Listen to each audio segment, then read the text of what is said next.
네, 준비된 20분 시작 이제 하도록 하겠습니다. 지금 입장하고 계신 분들 계신데요. 착석 부탁드리겠습니다. 네, 저희 이제 세션이 2개밖에 남지 않았습니다. 약간 아쉽다는 느낌도 조금 드는데요. 여러분 어떠신가요? 조금 아쉬우시죠? 네. 감사합니다. 네, 저희 이번 세션은 특별 세션 준비되어 있습니다. 한국해양수산개발원의 특별 세션이고요. 네, 그러면 먼저 저희 자장님과 또 연사자분들 무대 위로 모시고 한 분 한 분 소개 올리도록 하겠습니다. 여러분 큰 박수로 맞이해 주시면 감사하겠습니다.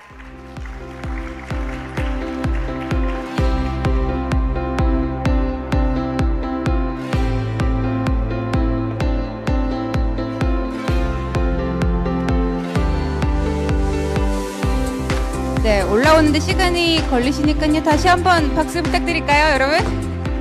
네.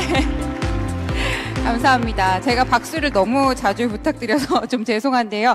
네, 그럼 한 분 한 분 소개 올리도록 하겠습니다. 저희 좌장 맡아주실 최상희 KMI 연구 부원장님이십니다. 여러분 큰 박수 부탁드리겠습니다. 네, 감사합니다. 그리고 이어서 발표해 주실 최서구 네, 저희 KMI 실장님이십니다. 큰 박수 부탁드리겠습니다. 감사합니다. 네, 그리고 이어서 이나영 KMI 전문 연구원님 함께 해 주셨습니다. 감사합니다. 네, 그리고 마지막으로 조성현 KMI 연구원님 함께 해 주셨습니다. 네, 감사합니다. 그러면 이제 마이크를 넘기도록 하겠습니다.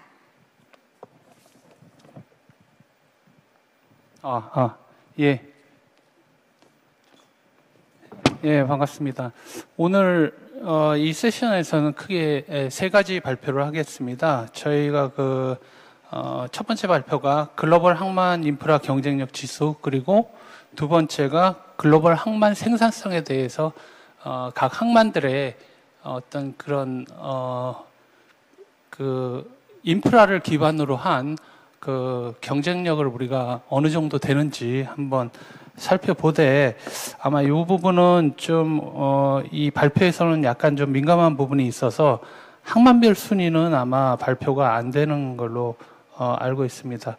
그리고 글로벌 항만 생산성 부분에서는 12,000 TU 이하를 중심으로 한 각 항만의 선석 생산성을 중심으로 해서 선박당 생산성을 중심으로 해서 아마 발표가 이루어질 거고요. AIS 기반의 항만 물동량 추정이라는 발표 부분에서는 AIS 데이터를 기반으로 해서 우리가 어떤 항만의 물동량을 알기가 어려운 북한이라든지 아니면 남태평양 도서국이라든지 이런 국가들에 대한 항만 물동량을 추정해보는 그런 발표가 되겠습니다. 예, 첫 번째 발표로 글로벌 항만 인프라 경쟁력 지수에 대해서 최석우 한국해양수산개발원 실장님의 발표가 있겠습니다. 예, 발표.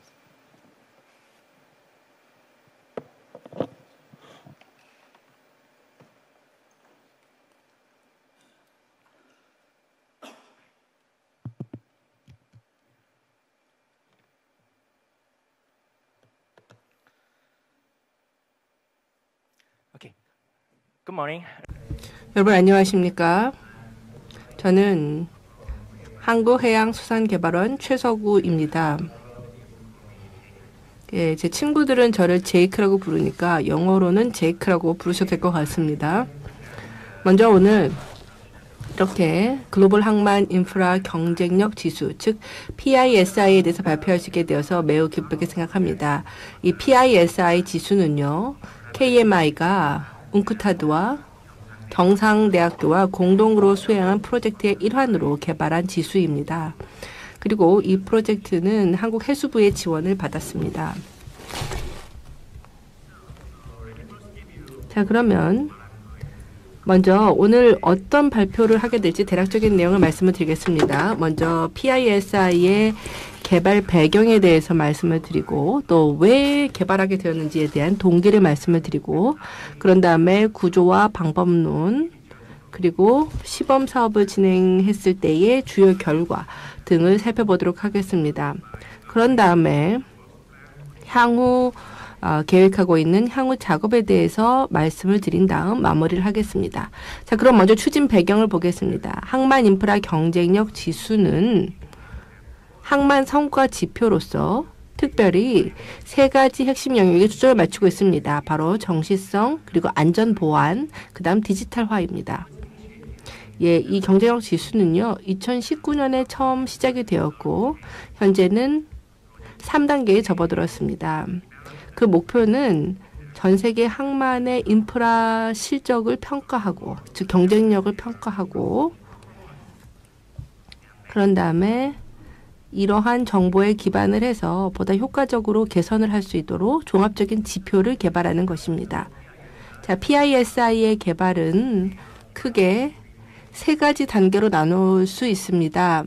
첫 번째 단계는 2018년부터 2020년까지 진행된 단계로서 이때에는 특히 개념 설계를 하는 데 집중을 했고 또한 관련 지표를 무엇을 할지를 규명하는 데 중점을 두었습니다.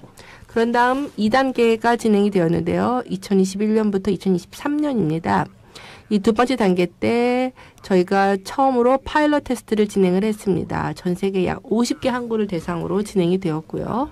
2023년부터 25년까지는 3단계입니다. 예, 이 3단계에서는 지표를 보다 더 구체화시키고 그리고 전 세계 100개 항만을 대상으로 평가를 확대하는 것을 목표로 하고 있습니다. 자, 그렇다면 PISI의 핵심 구성 요소를 보겠습니다. 이 지표는 크게 세 가지를 중심으로 구성됩니다. 정시성, 안전보안, 그리고 디지털화입니다. 정시성이라고 한다면 저희가 선박 대기 시간, 그리고 접안 시간, 그리고 처리 시간 등을 측정을 했습니다.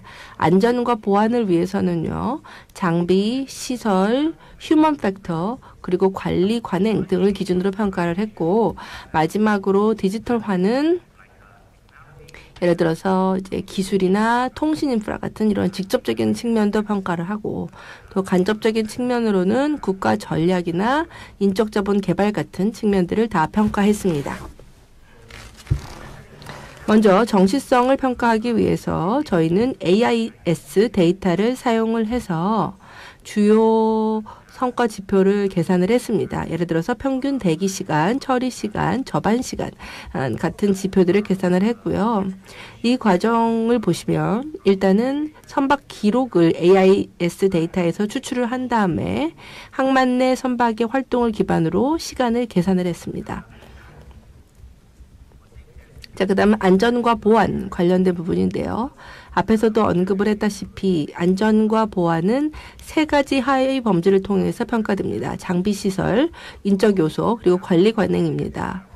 예, 그래서 일단은 설문을 진행을 했는데요.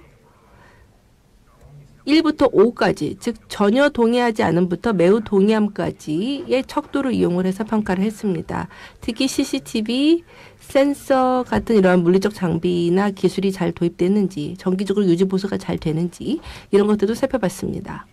자, 그 다음 디지털화인데요. 디지털화는 간접 지표 그리고 직접 지표를 통해서 평가를 했습니다. 간접 지표라고 하면 여러 가지 이제 제반 지원 체계, 그러니까 국가나 항만의 디지털화 전략, IT 교육 이런 것들을 봤고요. 직접 지표는 항만 내에 설치된 하드웨어나 통신 기술 이런 것을 중점적으로 보았습니다. 시범 사업에 대해서 말씀을 드리겠습니다.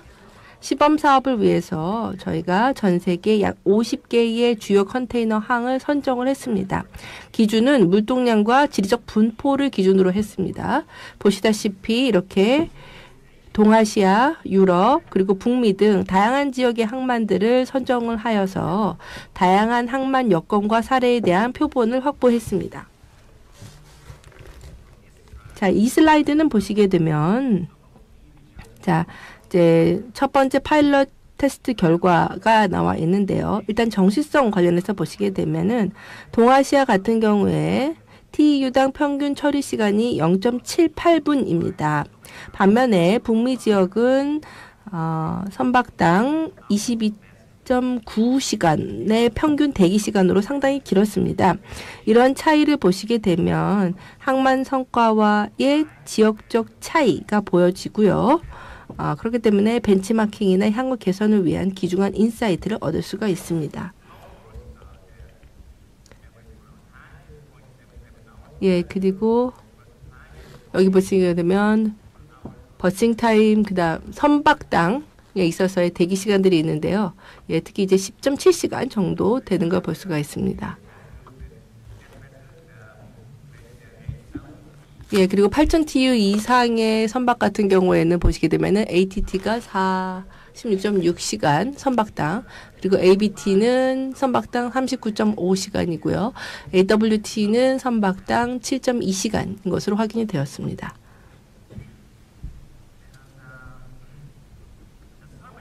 자, 그리고 설문조사 결과를 보겠습니다. 안전보안 관련 그리고 디지털화 관련된 설문이 진행이 되었는데요. 26개 항만에서 설문이 완료가 되었습니다.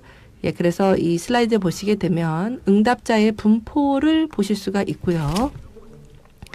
42.3%의 응답자들이 아시아 항만의 응답자들이었고요. 그리고 응답자들 중에 절반은 항만 당국에서 일하시는 분들이었습니다. 그리고 11.5%의 응답 항만이 허브 항만과 연계가 되어 있었습니다. 자, 흥미로운 점은요. 장비 그리고 시설 유지 관리 부분에 있어서 5점 만점에서 평균 4.46점으로 가장 점수가 높았다라는 것입니다. 반면에 디지털화는 평균 점수가 상대적으로 더 낮게 나왔습니다. 3.7점입니다. 즉 IT 교육이나 아니면은 국가 전략을 개발하는 데 있어서 개선의 여지가 많다라는 것이 확인되었습니다.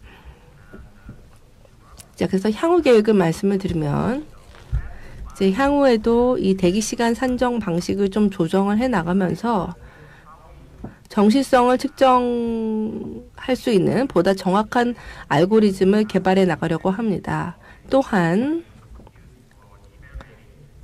안전보안 그리고 디지털화를 평가하는 데 사용되는 설문지 역시 더 객관적일 수 있도록 이 객관성을 제고할 예정입니다.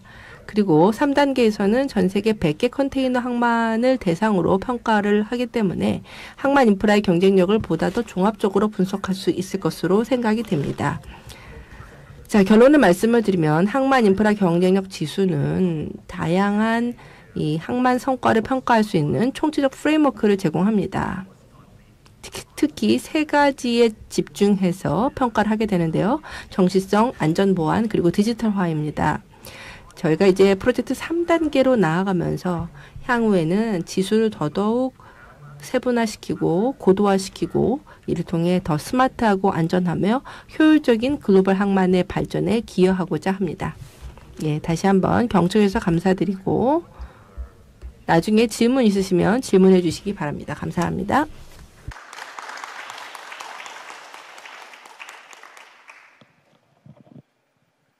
예, 감사합니다. 두 번째 발표로는 이나영 한국해양성개발원 전문연구원께서 글로벌 항만 생산성에 대해서 발표해 주시도록 하겠습니다.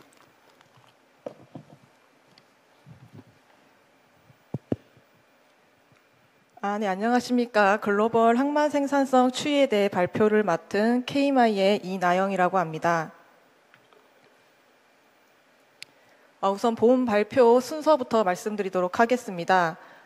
선적 생산성 집계 배경하고 방법에 대해서 간략하게 설명드리고 다음으로 이제 그 생산성 결과값을 지역별, 국가별, 항만별로 살펴보고 마지막으로는 올해 남은 2024년 생산성 전망에 대해서 말씀드리는 순으로 발표를 좀 진행을 하도록 하겠습니다. 우선 배경입니다. 항만은 대량의 자본 투입이 필요하고 국민 경제에 국민 경제에 중요한 영향을 미치는 핵심 인프라입니다. 그런 만큼 이런 항만이 비효율적으로 운영되게 된다면 사회적 재해의 낭비를 초래하게 됩니다. 특히 이런 선박이 항만에서의 기항 시간이 길어지면 지불해야 할 비용의 증가로 이어지기 때문에 선사들은 항만을 선택함에 있어서 항만 효율성을 중요한 고려 요소 중 하나로 생각을 하고 있습니다. 그래서 이러한 효율성을 좀 즉각적이고 지속적으로 평가할 수 있는 효율성 지표 필요성이 좀 증대되었습니다. 그래서 KMI에서는 항만의 경쟁력과 그 효율성을 평가하는 다양한 요인 가운데에서 그 선석 생산성을 지표를 해서 집계하고 있고요. 그 국내 항만의 경쟁력을 모니터링하는 목적으로 집계 및 발표를 하고 있습니다. 특히 최근 컨테이너 선박의 대형화로 이런 대형 컨테이너선에 대한 항만 경쟁력 확보가 중요해지고 있습니다. 2017년 기준으로 해서 12,000TU급 이상 컨테이너 선박이 전 세계 컨테이너 선박 선봉량에서 차지하는 비중이 0.4%에서 2024년에는 꾸준히 증가하여 35.6%를 기록을 하고 있습니다. 컨테이너 척수 역시 12,000TU급 미만의 컨테이너 선박이 같은 기간 연평균 1.1% 증가한 데 반해서 12,000TU급 이상 컨테이너 선박은 같은 기간 14.9% 증가하는 등 증가율이 높게 나타나고 있습니다. 따라서 본 발표에서는 선석 생산성을 12,000TU급 이상 컨테이너 선에 대한 생산성 결과를 말씀드리도록 하겠습니다. 다음 방법론입니다. 저희 선석 생산성 집계를 위해서 전 세계 600개 항만에 대한 컨테이너선 입출항 샘플 데이터를 활용을 하고 있습니다. 샘플 데이터이기 때문에 그 편향을 최소화하기 위해서, 편향을 최대한 피하기 위해서 최소한의 조건들을 고려해서 데이터 전처리를 하고 있고, 그 결과적으로는 이제 300개의 항만에 대해서 선석 생산성 결과를 발표하고 있습니다. 다음은 생산성 집계 방식입니다. 그림과 수식에서 보시는 것 같이 선석 생산성은 컨테이너 선이 선석에 접안하는 시간 동안 양적화되는 총 컨테이너의 수를 의미합니다. 따라서 이제 앞서 말씀드린 이런 데이터와 그 집계 방식을 고려해서 지역별, 국가별, 항만별로 산출된 결과에 대해서 말씀을 드리도록 하겠습니다. 우선 2024년 상반기 기준으로 해서 12,000TU급 이상 선박의 선석 생산성 평균은 102.2로 나타납니다. 남아시아와 동남아시아 지역에서 가장 높은 생산성을 나타내고 있으며 다음으로 동북아시아가 그 뒤를 잇고 있습니다. 2020년 코로나와 2021년 물류 대란으로 낮아진 선석 생산성이 2023년에는 살짝 이제 회복세로 돌아가는 듯 했으나 아시다시피 2024년에 발생한 그 홍해 리스크를 비롯해서 연말 홀리데이 시즌을 앞두고 미국 내 수요 증가를 예상해서 충분한 좀 재고 확보를 위해서 조기 선적이 예상보다 좀 빠르게 일어나고 있습니다. 그러다 보니 일부 항만에서 좀 적체가 발생하면서 2024년 상반기에는 선석 생산성이 모두 좀 감소하는 추세로 전환됐습니다. 다음은 국가별 결과입니다. 저희가 2024년 상반기 기준 상위 20개 국가에 대한 결과이고요. 말레이시아가 이제 2019년부터 꾸준히 1위 자리를 유지하고 있고, 한국은 지난해 대비해서 2계단 상승해서 11위를 기록을 했습니다. 보시면 상위 5개 국가인 말레이시아, 모로코, 중국, 베트남, 네덜란드는 2024년 상반기 수치가 코로나 이전 수준으로 완전히 회복이 됐다고 보여집니다. 반면에 다른 국가 같은 경우에는 아직 회복세가 좀 더디게 나타나고 있습니다. 다음으로 항만별 결과입니다. 2024년 상반기 기준에서 항만별 선석 생산성 집계 결과 이집트항의 포트사이드 항이 1위를 기록했습니다. 이제 2019년부터 1위 자리를 유지하던 말레이시아의 탄중 펠레파스 항이 좀 2계단 하락한 3위를 기록을 하게 됐습니다. 이 이집트 포트사이드 항이 1위 자리로 이제 증가한 원인을 살펴봤을 때 포트사이드 항이 2022년 말에 대규모 확장 프로젝트를 진행을 하면서 물동량, 즉 수요 증가 대비 공급 능력이 크게 확대되면서 컨테이너를 처리하는 작업 속도가 크게 단축이 됐습니다. 그 영향으로 인해서 포트사이드 항의 수치와 순위가 상승한 것으로 파악이 되고 있습니다. 그리고 이제 부산항 같은 경우에는 25위를 기록했고 지난해 대비 또 2계단 상승한 수치입니다.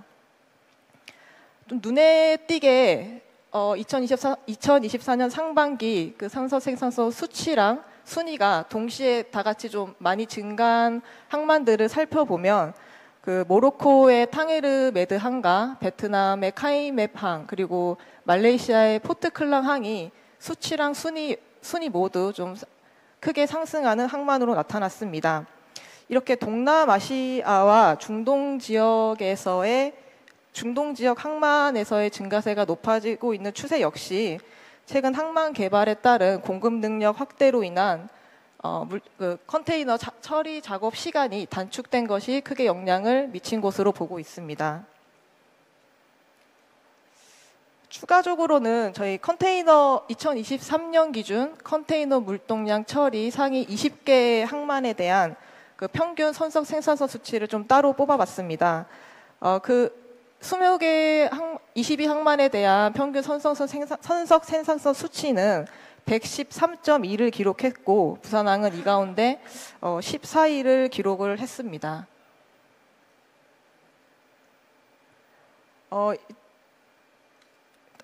요약 및 전망 부분입니다. 어떤 대형 컨테이너 선에 대한 선석 생산성이 코로나 이후에 아시아 지역을 중심으로 이제 2023년 회복세를 나타내는 듯 하였습니다.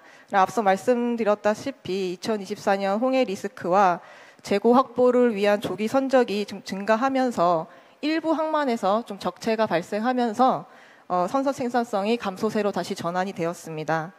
그리고 남은 지금 2024년을 살펴보자면 여전히 계속되고 있는 러시아 우크라이나 전쟁과 이스라엘과 헤즈볼라 간의 공격 확대 그리고 미국 동부항만의 파업 가능성 증가 그리고 이제 보호무역주의 확대 등의 영향으로 2024년 남은 기간 동안의 선석 생산성 역시 회복은 쉽지 않을 것으로 전망이 되고 있습니다. 네, 이상으로 저희 발표를 마치겠습니다. 경청해 주셔서 감사합니다.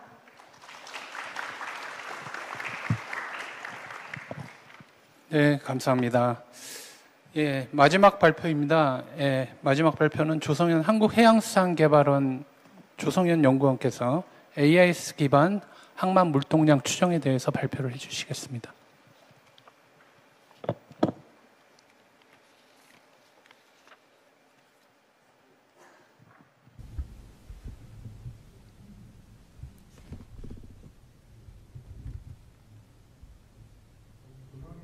여러분 안녕하십니까? 오늘 저는 AIS 기반 항만 물동량 추정이라는 주제로 발표를 하고자 합니다. 특별히 AIS 데이터를 이용해 데이터가 제한적인 항만에 대한 항만 물동량 추정에 대해서 말씀을 드리려고 하는데요. 저는 한국해양수산개발원의 조성현 연구원입니다. 이번 연구에는 동료인 조아연, 김보경 연구원도 참여했습니다. 오늘 제 발표에서 저는 먼저 연구의 배경과 목적을 설명드리고 주요 통계를 위한 방법론을 간략히 설명드리려고 합니다. 또 연구 결과를 여러분과 공유하려고 합니다. 항만 통계는 항만 의사결정의 모든 단계에서 항만 개발의 모든 단계에서 의사결정의 핵심적인 역할을 합니다. 개발 단계, 타당 조사부터 운영 단계, 효율성 평가에 이르기까지 핵심적인 역할을 하게 되는데요. 물동량, 입학 선박수, 접안 시간 등의 주요 지표는 항만의 생산성과 서비스 품질을 이해하는 데 필수적입니다. 하지만 신뢰성 있는 항만 통계 확보가 북한과 같이 투명성이 제한된 국가에서는 매우 어렵습니다. 예를 들어서 북한의 공식적인 항만 교역량 자료가 1984년 이후에는 전무합니다. 그렇기 때문에 대부분의 연구가 간접적인 데이터 소스에 의존하고 있습니다. 마찬가지로 태평양 도서국들은 항만 활동에 대한 체계적 데이터가 부족해 정확한 통계를 수집하기 어려운 경우가 많습니다. AIS 데이터는 항만 통계가 부족하다는 문제를 해결할 수 있는 강력한 솔루션을 제공합니다. AIS, Automated Identification System은 선박의 위치와 속도와 흘수 등 실시간 정보를 추적하는 위성 기반 시스템입니다. 대부분의 국제 화물선에 의무 적용되기 때문에 AIS 데이터는 전토적인 통계가 없는 곳에서도 항만 활동에 대해 신뢰성 있는 인사이트를 제공할 수 있습니다. 최근 많은 연구자들이 AIS 데이터를 활용해 교역량, 접안 시간, 환경 영향 등 주요 항만 통계를 추정하고 있습니다. 이런 추세는 점차 확대되고 있는데요. AIS 데이터가 귀중한 인사이트를 제공한다는 점을 확연히 보여줍니다. 저희 연구의 목적은 이런 AIS 데이터 방법론을 통계 자료가 제한적인 항만에 적용하는 것입니다. 따라서 AIS 데이터를 사용해 통계 자료가 제한적인 항만에 대해 선박 재원과 입항 통계, 선박의 접안 및 대기 시간 등을 추정하고 항만의 화물 처리량을 추정하는 등 몇 가지 통계치를 구축하는 것을 목표로 삼고 있습니다. 오늘 제 발표에서는 이러한 통계를 위한 각 반박론을 여러분께 간략히 설명드리고 2022년 피지의 수바항, 사모아의 아피아항, 북한의 남포항을 대상으로 실시한 파일럿 연구 결과를 공유하고자 합니다. 저희는 AIS 데이터를 사용해 선박을 식별하고 항만구역을 정의했습니다. 하단의 사진을 통해 보실 수 있는 것처럼 AIS 이미지와 AIS 데이터와 위성 이미지를 비교했는데요. 빨간 점은 선박의 기록이고요. 부두 근처에 선박이 몰려있는 것을 보실 수 있습니다. 그리고 선박의 대기구역을 나타내는 이 회전하는 형태를 보실 수 있습니다. So at Apia Port, for instance, 예를 들어서 아피아항 같은 경우에 보시게 되면요. 저희가 선박 식별 번호가 있는 컨테이너선 14척, 일반 화물선 4척, 그리고 로로 시설을 갖춘 일반 화물선 4척을 식별할 수 있었습니다. 컨테이너 선박의 평균 TEU는 1446이었었고 2022년에 275회의 기항이 기록이 되었고 컨테이너 선박은 평균 4.6회의 기항을 했습니다. 남포항 보시면 남포항에서는 2022년 식별할 수 없는 선박을 포함해서 184척의 선박 기항이 기록되었습니다. 식별 가능한 화물선의 경우에는 일반 화물선이 항만에서 주로 활동을 했었던 것으로 확인이 되었고 이러한 통계를 통해서 기존 데이터가 제한적인 항만에서도 항만 활동에 대한 인사이트를 어느 정도 확보할 수가 있었습니다. 자, 그 다음에 저희가 선속 접안 그리고 대기 시간을 AIS 데이터를 이용해서 계산을 했습니다. 먼저 AIS 데이터로 도출한 아피아 항구의 컨테이너선 이동 경로 그림을 보겠습니다. 먼저 선박이 항구 밖에서 들어오죠. 예, 지금 북쪽, 그러니까 위쪽을 보시면 됩니다. 그림에. 그런 다음에 이제 북쪽에서 들어와가지고 앵커리지 쪽으로 들어오게 됩니다. 예, 그래서 정박지에 대기를 한 다음에 지정된 선석으로 이동을 하게 됩니다. 이 정박지에 머무른 시간을 대기 시간, 웨이팅 타임으로 보고요. 그 다음에 선석에 정박된 시간을 저반 시간, 벌싱 타임으로 간주를 했습니다. 여기 보시게 되면 벌싱 타임과 웨이팅 타임을 구분해서 보여주고 있습니다. 수바항인데요. 지금 보시면은 수바항에 있어서의 컨테이너 선박 같은 경우에는 보통은 킹스워프에서 평균적으로 44.6시간 동안 머무르게 되고 평균 대기 시간은 12.7시간인 것으로 확인이 되었습니다.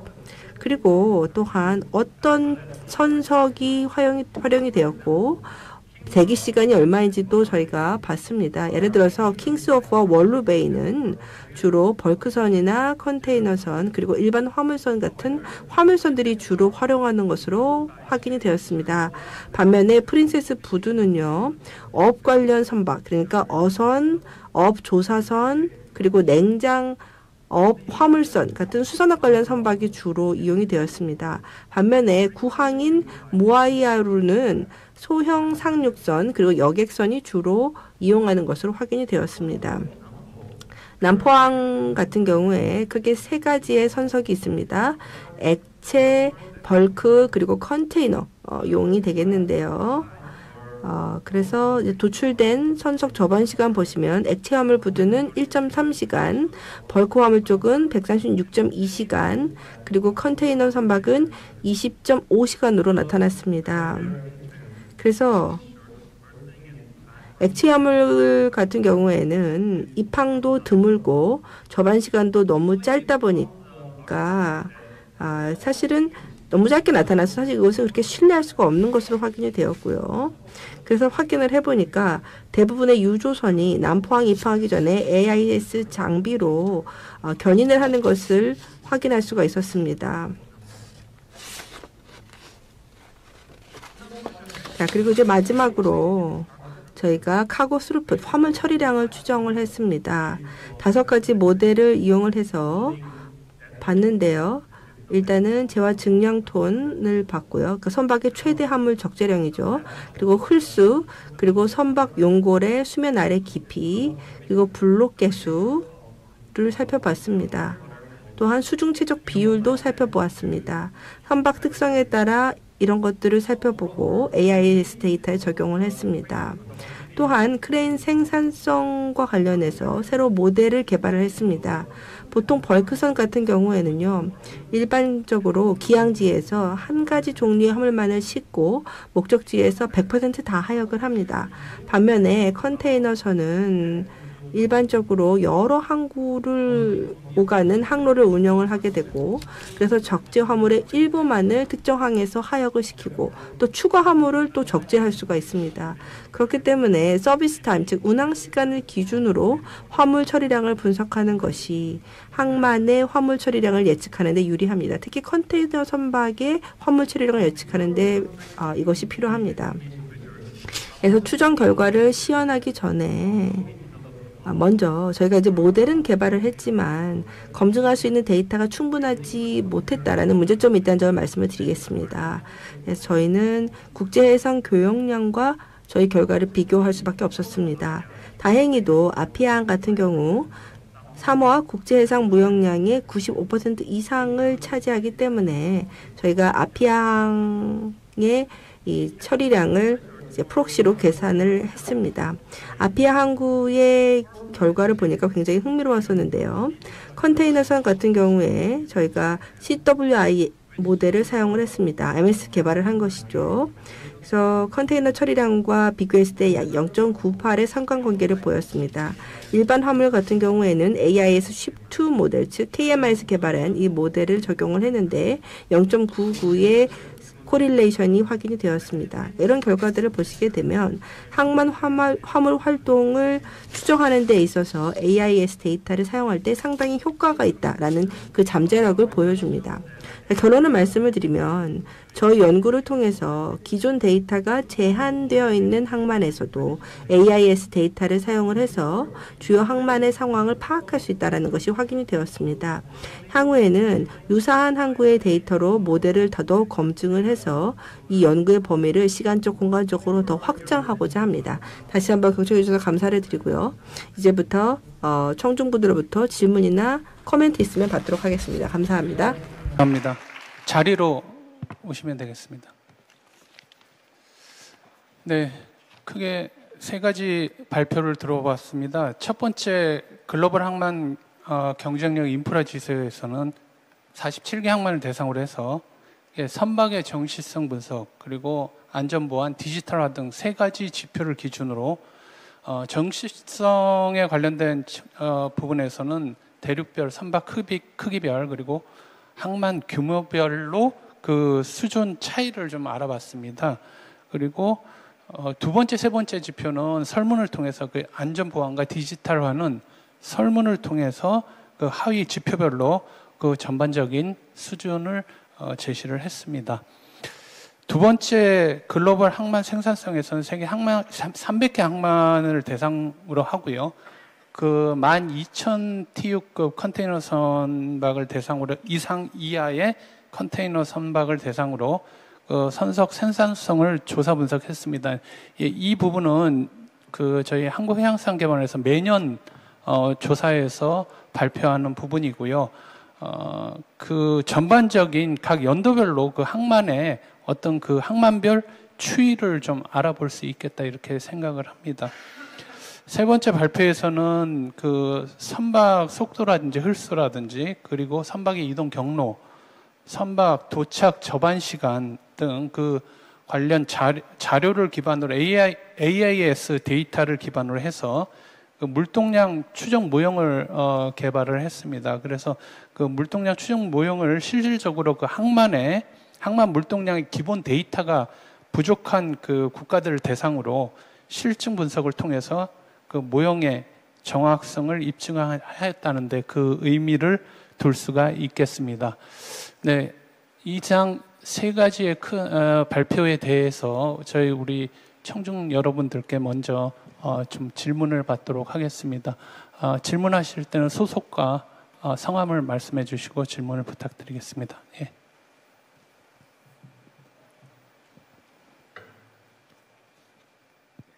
Good morning. 예, 안녕하십니까.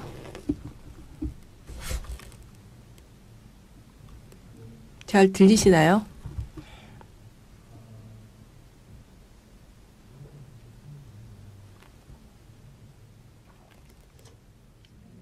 예, 여러분 안녕하십니까.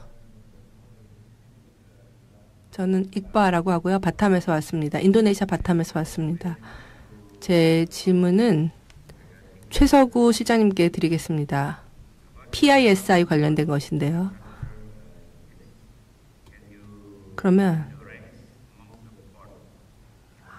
전 세계 항만의 순위를 말씀해 주실 수 있는지, 특히 인도네시아 같은 경우에 항만의 순위가 PC에서 얼마로 나타나고 있는지가 궁금하고요.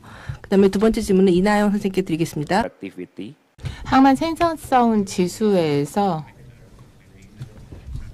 부산 항만이 순위가 올라가게 된 주된 이유가 무엇이었나요? 항만 순위가 좀 떨어졌다가 두 단계 올라간데 그 이유가 무엇입니까? 그리고 부산이 여전히 10위 안에 들어가지 못한 이유가 무엇인지 말씀해 주시면 감사하겠습니다.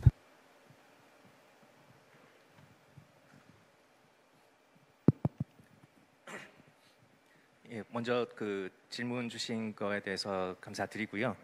저희 그 포트 인프라스트럭처 에피션시 서피션시 인덱스 같은 경우에는 현재 그 파일럿 테스트 중입니다. 그래서 웅크타드랑 같이 협업을 해서 지금 파일럿 테스트 첫 번째 파일럿 테스트를 실시를 했고요.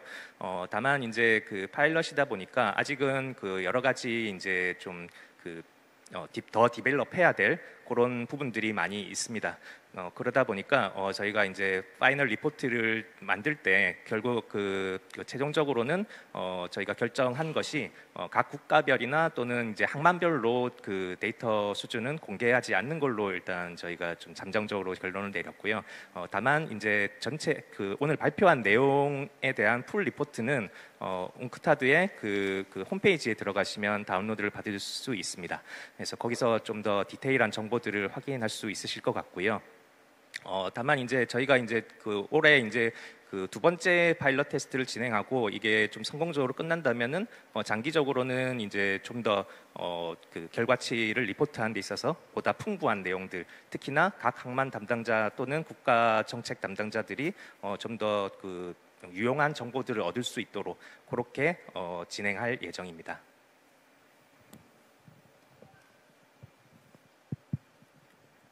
네, 선석 생산성 질의에 대해서 답변을 좀 드리도록 하겠습니다.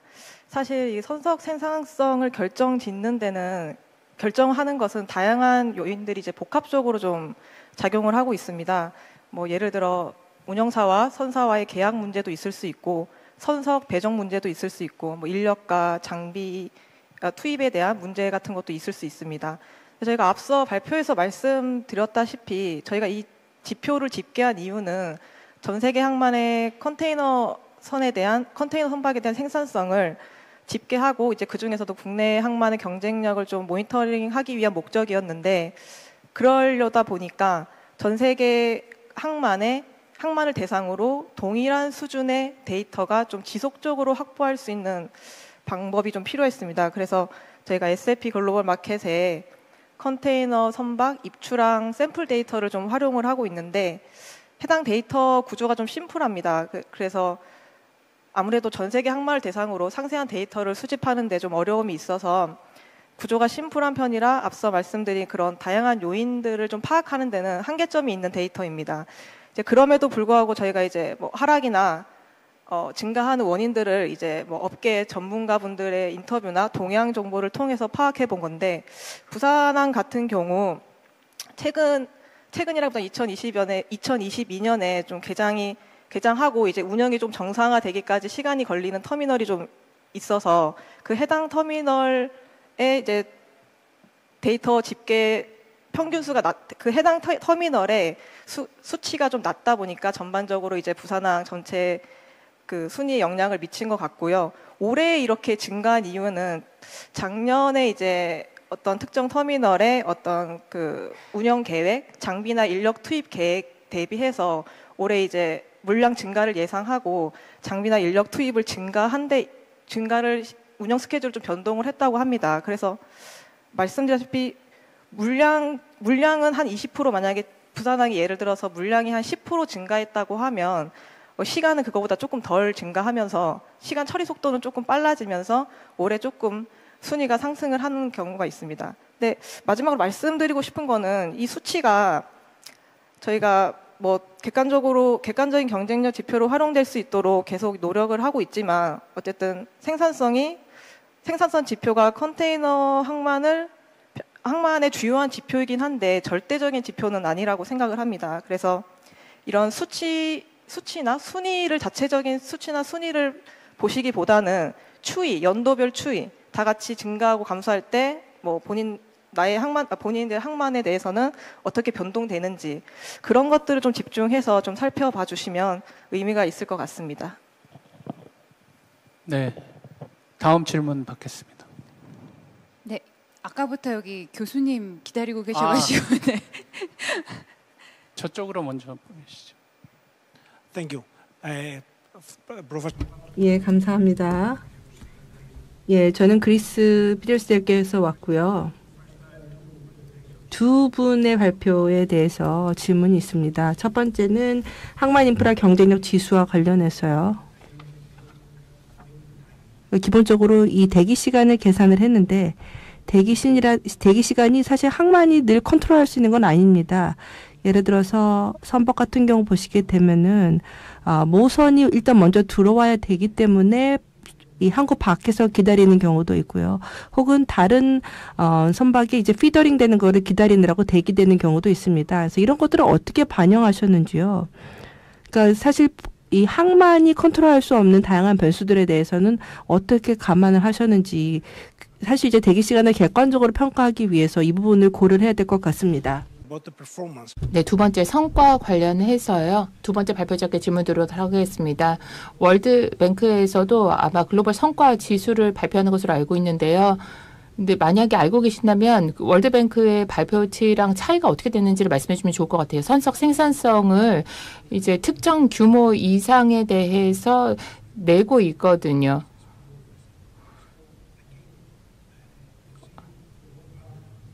세계은행에서도 컨테이너 터미널의 성과를 선박 크기에 따라서 또 이 생산성 수치를 내고 있는 것, 통계를 내고 있는 것으로 알고 있는데요. 다른 카테고리의 선박들을 대상으로 하고 있는 것인지 혹은 생산성을 다른 부분을 보고 계신 것인지 아니면 모든 항만들을 또 동일하게 지금 두 개의 통계치에서 다루고 있는 것인지 말씀해 주시면 좋겠습니다. 감사합니다. 예, 좀 어려운 질문을 해주셨는데 일단 그 웨이팅 타임을 그 선박 대기 시간을 그 산정하는 데 있어 있는 게 이제 저희가 이제 그 활용 가능한 데이터가 AIS 데이터이기 때문에 최대한 이제 그 AIS 데이터를 통해서 저희가 얻고자 하는 이제 그 대기 시간이라는 거를 이제 매저를 한 거고요. 물론 말씀하신 대로 이제 그 선박의 뭐 유형이라든지 아니면 크기 또는 하역 방식 뭐 그런 거에 따라서 충분히 이제 좀 이견이 있을 수는 있을 거라고 저희도 충분히 그 이해하고 있고요.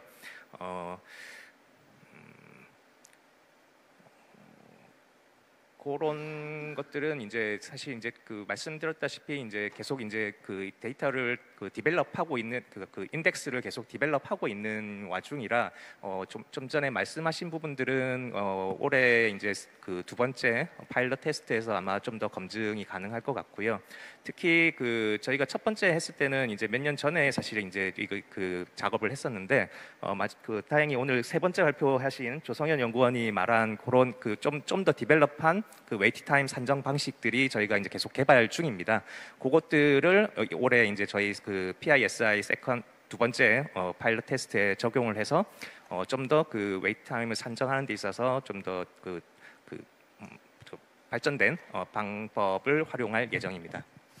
아마 질문 중에 그 항만이 그 우리 웨이팅 타임이라는 부분은 항만이 컨트롤할 수 없는 부분인데 그 부분을 어떻게 그 순위로서 넣느냐 이런 질문이 아마 들어온 것 같은데 항만에서 그 아무래도 제가 하나 좀 말씀을 드리면 항만에서 아무래도 항만의 생산성이 높거나 항만의 처리 속도가 빠르다면 웨이팅 타임 자체를 좀 줄일 수 있는 하나의 요건이 되지 않을까요? 그렇게 되면 항만의 어떤 그 경쟁력이 충분히 있다라고 보일 수도 있을 것 같은데 어떻게 생각하세요?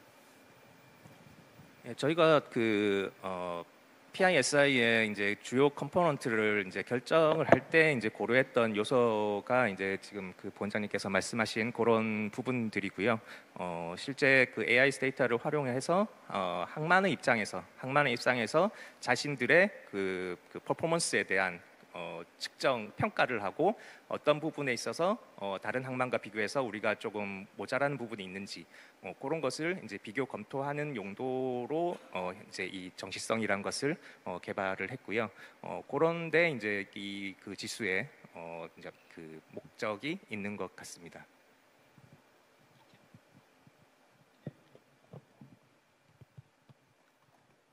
말씀하신 지수가 그 월드뱅크와 IHS 마켓이 공동으로 개발한 CPPI 지수를 말씀하시는 것 같은데 그게 맞는지 모르겠습니다. 네, 그 지수를 알고 있고 그 말씀드린 그 월드뱅크랑 IHS 마켓이 공동으로 하고 있는데 저희 데이터가 그 IHS 마켓 지금은 S&P 글로벌 마켓에 인수가 돼서 S&P 글로벌 마켓 데이터라고 하는데 그 해당 데이터의 선석 생산성을 저희가 집계하고 있는데 그 CPPI 지수 안에도 생산성이 하나의 요인으로 들어가는 걸로 알고 있습니다. 그 외에도 이제 다른 그 월드뱅크에서는 좀 다른 기타 요인 같은 거를 더 넣어서 종합적으로 이제 그 평가를 하고 있는 것으로 알고 있는데 다른 항만 같은 순위는 제가 정확하게 기억은 못하고 부산항 같은 경우에는 거기 CPPI의 순위와 제가 발표한 순위가 어느 정도 유사하게 나타나고 있습니다. 그리고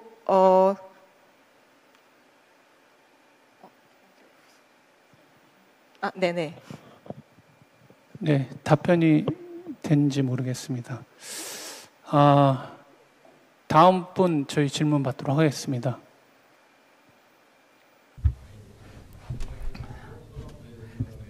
제가 해상 데이터를 참 많이 다루게 됐는데요. 이 데이터의 정합성에서 사실 문제가 많더라고요. 소스에서부터 좀 문제가 많다는 것을 알 수가 있는데요. 이 각각의 세 분의 분석을 제가 들으면서 제가 여러분의 작업에 대해서 비판을 한다라기보다는 먼저 이런 연구들을 정제하기 위해서 더 노력을 기울여 주셔야 될 것 같습니다. 먼저 선박 대기 시간, 전 항만 정체에 대해서 많이 연구를 하고 있는데요. 대기 시간은 선박이 정박소에 도착하자마자부터 시작이 되는 게 아니라 선박이 정박소 밖에서부터 계속 기다리고 아예 항만 근처에도 오지 못하는 경우도 많이 있습니다. LA 항만 정체 기간 동안에 50마일 떨어진 곳에서부터 해상에서 기다렸다라는 거예요. 그렇다면 이런 선박들을 어떻게 감안할 것인가도 관건이 되겠죠. 그리고 어떻게 분석할 때 감안할 것인가, 실제 대기 시간을 어떻게 반영할 것인가가 관건이 될 것 같고요. 두 번째, 이제 항만 생산성에 대해서, 두 번째로는 선박 움직임에 있어서 그 분석에 있어서 이제 저도 그런 비슷한 접근 방식을 취해 봤는데요.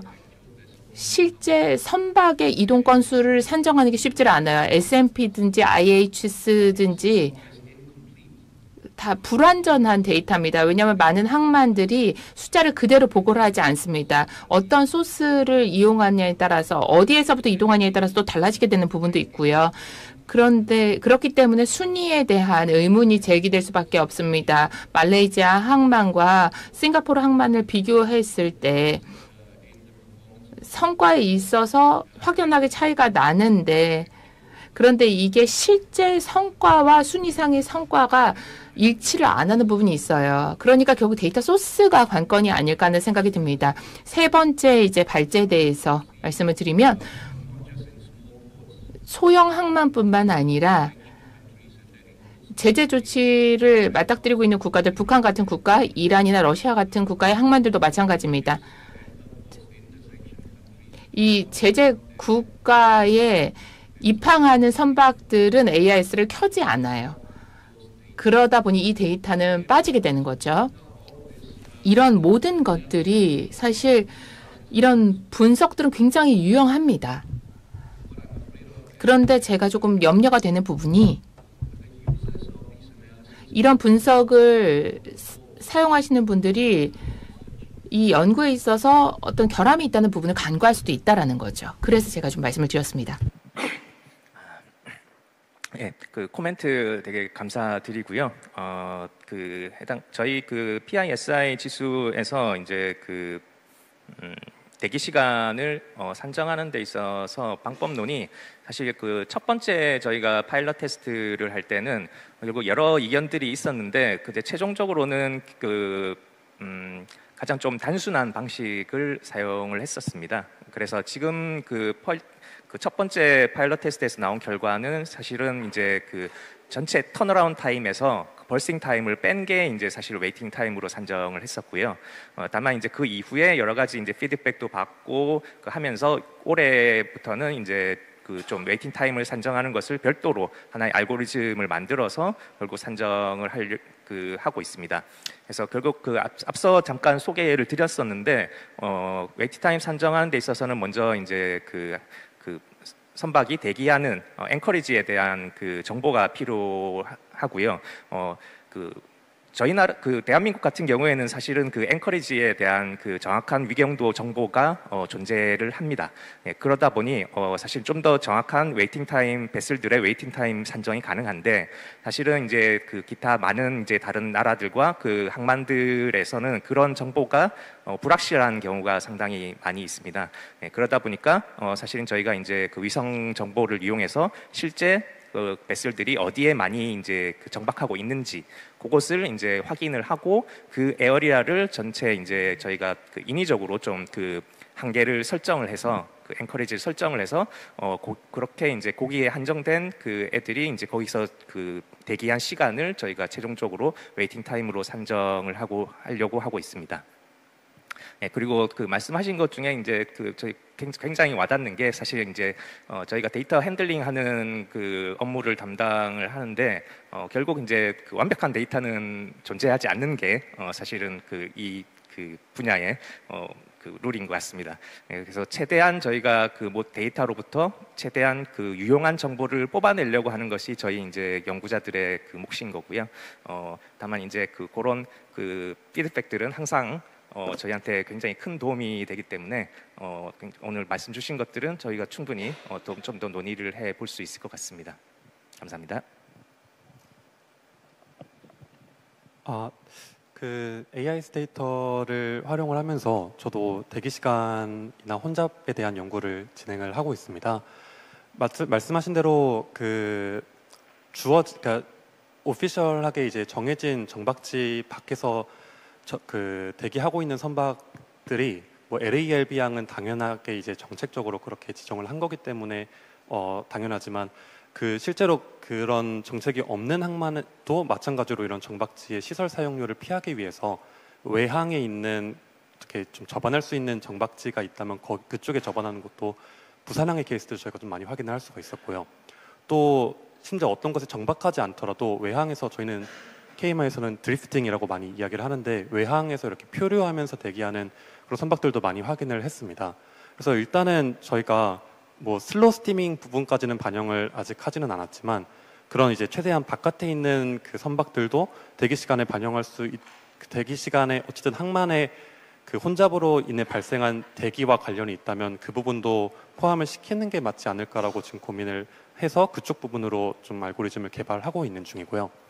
그리고 말씀하신 것처럼 그 뭐 북한을 포함해서 뭐 이제 뭐 전쟁 지역이나 아니면 최근에도 이제 그 러시아 우크라이나 이제 전쟁이 있었을 때에도 그 스페인 앞바다, 아프리카 앞바다에서 그 쉽투쉽 방식으로 이렇게 탱커들이 이제 유류를 공급받았다는 게 이제 위성 사진으로는 나오지만 위성 데이터로는 잡히지 않은 것들이 많이 발견되었다라는 그런 기사도 보았고 그런 이제 다양한 케이스들이 많이 존재를 합니다. 근데 이제 저희가 북한에 대해서 특별히 이 AIS 데이터를 접목한 이유는 말씀드린 것과 같이 그 1984년 이후로는 사실 저희가 사용할 수 있는 실질적인 그 정량적인 데이터가 부재한 상황이었고 그렇기 때문에 저희가 일부의 샘플이라도 그 AIS 데이터를 통해 확인할 수 있다면 최소한 어떤 이제 선박들이 주로 들어오고 있고 그 선박들의 이런 평균적인 뭐 평균적인 물동량이라던가 평균적인 선박 재원이 어느 정도가 될 것인가 혹은 또 이제 그 디테로레이션이 있다면 얼마나 그것이 있겠는가 이런 것들을 어떻게 보면 파악하고자 하는 그런 파일럿 스터디의 개념이었습니다. 근데 말씀하신 것처럼 이 결과가 당연히 이 항만들 또는 이 국가들의 이런 물동량이라든가 이런 항만 지표를 아직은 대변할 수는 없는 수준인 게 맞고요. 그런 부분에 있어서는 공시할 때 좀 더 저희도 주의를 해야 될 필요가 있을 것 같습니다. 감사합니다. 네, 감사합니다. 예.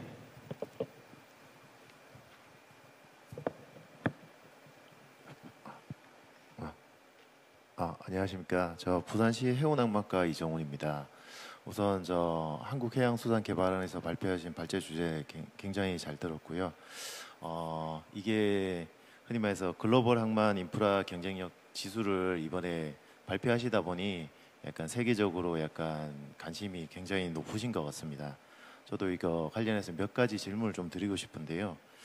현재 이제 그 대기율에 대한 산정식에 대한 문제가 좀 있는데 현재 산정한 식에 대해서는 항만을 전체 이제 입항한 선박 수 대상으로 한 것인지 아니면 일정한 터미널을 대상으로 한 것인지가 좀 궁금하기도 하고 이 흔히 말해서 우리나라 같은 경우에는 이제 포트미스나 토스 시스템에 연계해서 어느 정도의 대기율을 뽑을 수 있다고 생각을 하는데 현재 이제 타 나라의 이제 대기율을 지수로 해서 순위를 한번 냈다고 하니 궁금한 것이 타 이제 국가의 시간은 어떻게 뽑았는지가 좀 궁금하고요.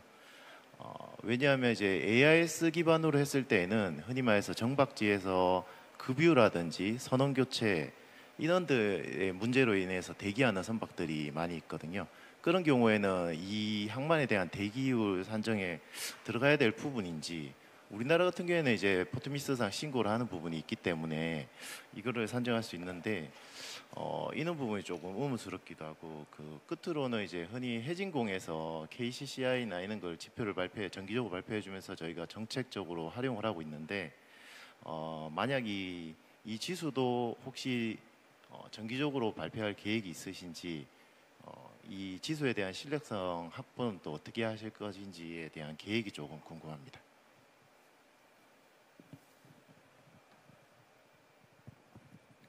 예, 말씀하신 대로 사실 이제 대기 시간 산정하는 데는 여러 가지 이제 주의해야 될 점들이 많이 있는 것 같습니다. 예, 말씀하신 부분들, 그러니까 결국은 항만을 단위로 하느냐, 터미널을 단위로 하느냐, 그것도 사실은 이제 저희가 첫 번째 파일럿을 할 때 굉장히 큰 이슈 중에 하나였고요. 실질적으로 이제 이게 국내에서는 사실은 터미널 단위도 가능하고 항만 단위도 어느 정도는 항만 단위도 가능하고 터미널 단위도 어느 정도는 가능한데, 문제는 이제 이거를 공통 지표로 이제 전 세계 글로벌하게 집계를 하려다 보니 여러 가지 이제 한계점들이 많이 나타났었습니다. 그래서 이제 1차적으로는 저희가 목표로 하는 거는 일단 항만 단위의 컨테이너 항만을 위주로 컨테이너 항만에 한해서 항만 단위로 대기 시간을 산정을 하는 것을 목표로 하고 있고요. 실질적으로 이제 터미널 단위까지 가기에는 조금 쉽지 않을 것 같다는 이제 판단은 하고 있습니다. 추가적인 대기 시간 사실은 이제 담당이 조성현 연구원이라 좀 저보다 오히려 더 전문적인 지식을 가지고 있어서 대신 답변이 가능할 것 같습니다. 예, 저희도 대기 시간 방법론은 계속 이제 개발 중이긴 한데, 일단은 컨테이너 선에 대해서는 저희가 컨테이너 터미널을 전부 이제 이제 지도를 추출을 해서 이제 컨테이너 부두에 정박한 선박들에 대해서 일단 컨테이너 부두에 정박을 한 컨테이너선은 기본적으로 이 하역 작업을 한 선박이라고 가정을 하고, 그렇게 일단 대기 시간을 추정을 해서 단순히 이제 항만 안에 한계 안에 들어온 모든 선박이 얼마나 있었는가를 대기 시간으로 추정하는 것은 아니고, 실질적으로 부두에서 하역 작업을 했을 거라고 가능성이 높은 그런 선박들을 위주로 이제 정박지에서 얼마나 시간을 보내는지 등으로 지금 대기 시간을 현재로서는 추정하고 있습니다. 그래서 터미널 정보가 들어가기는 지금 한 상황이고, 여전히 방법론은 아직 확정이라기보다는 저희가 요즘 논의 중인 부분이라서 말씀하신 부분도 잘 고민을 해보도록 하겠습니다. 답변이 되셨나요? 그리고 네. 두 번째 질문하신 저희 PISI 지수의 지속성과 신뢰성 확보 방안을 물어보셨는데, 이번에 이제 올해 말에 실질적으로 이제 저희 두 번째 파일럿 테스트를 실시를 할 예정이고요.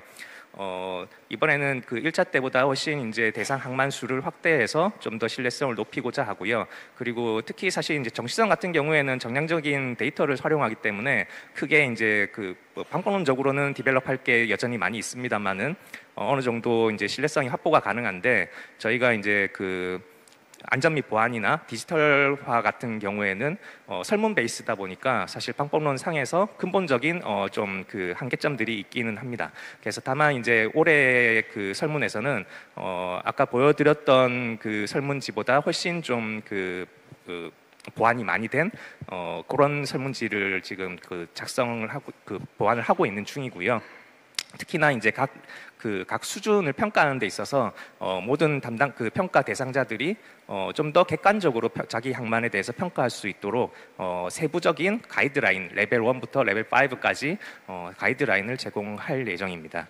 그런 식으로 좀 더 계속 노력을 하고 있습니다. 그리고 최종적으로는 정기적인 이제 간행을 지수 발표를 목적으로 하고 있는데, 그거는 이제 앞으로 좀 추후에 좀 더 논의가 좀 많이 되어야 될 상황입니다. 네, 너무 열띤 토론인 것 같습니다. 이게 시간이 저희가 거의 다 된 것 같습니다. 간단하게 마지막 혹시 네, 한 분만 손을 너무 들고 저를 간절하게 쳐다보시더라고요. 네, 앞에 마이크 부탁드리겠습니다. Yeah, I already have one. Sorry. 네, 정말 흥미로운 발표 진심으로 감사드립니다. AIS 데이터에 대해서 이야기를 해주셔서 너무나 기쁩니다. 저희도 이 부분에 대해서 분식하면서 정기서 서비스를 조만간 론칭할 예정이거든요. 데이터의 문제도 저도 잘 알고 있습니다. 제가 코멘트 하나, 질문 하나 있는데요. 이미 다 질문에 대해서 다 말씀해 주셨는데 생산성, 항만 생산성 우리가 TU로 측정을 하는데 그거는 터미널에서 통제하는 부분이지 항만 당국에서 어떻게 하시는 부분은 아닌 것 같습니다. 네, 유럽에서는 사실 그런 상황인 것 같고요. 그런데 순위와 관련해서 이제 말씀을 드리자면, 네, 항상 대기 시간에 대해서 계속 말씀을 하셨던 것 같은데 웨이팅 타임이라고 할 때는 항만 밖에서 얘기할 때 그게 웨이팅 타임이거든요. 근데 여기서 웨이팅 타임 말씀하실 때 이제 접안 시간까지도 포함하신다고 말씀하셔서 저는 그게 되게 흥미롭다고 생각을 했습니다. 이와 관련해서 질문 하나 드리고 싶습니다. 특별히 유럽에서는 저희 타이틀 포트가 있거든요.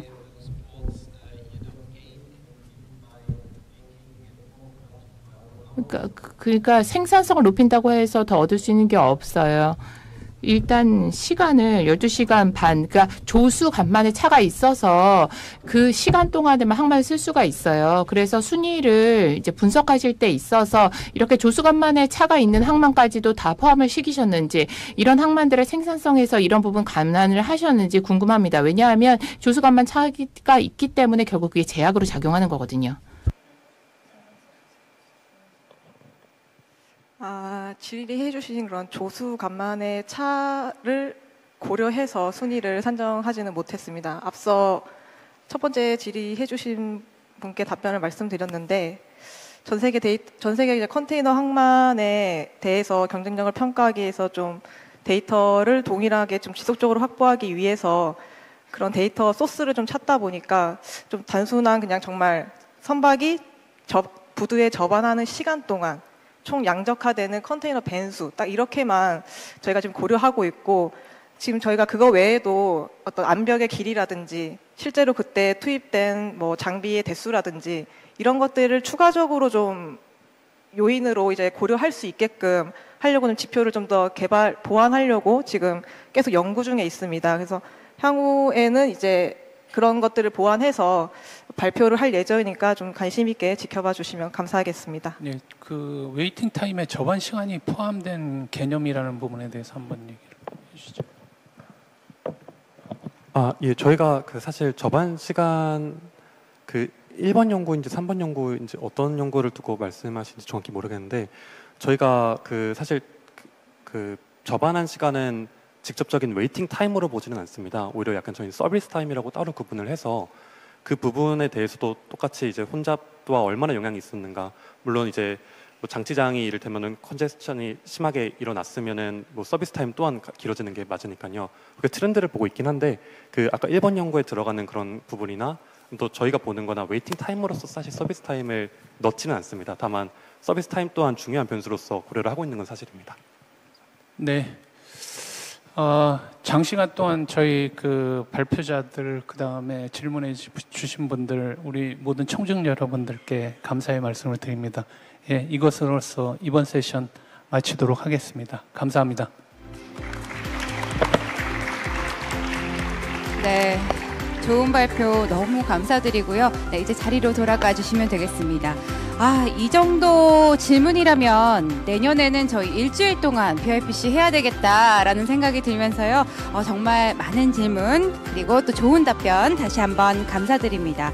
네, 저희 10분 동안 커피 브레이크 시간 갖도록 하겠습니다. 지금 28분이니까요. 한 10분 정도 쉬시고 이후에 다시 공지 말씀드리도록 하겠습니다. 로비에 커피와 다과 준비되어 있으니까요. 잠시 후에 뵙도록 하겠습니다. We'll take 10-minute coffee break and then we'll resume and finish the conference. We have the last session left for the BIPC. So I'll see you soon. Thank you.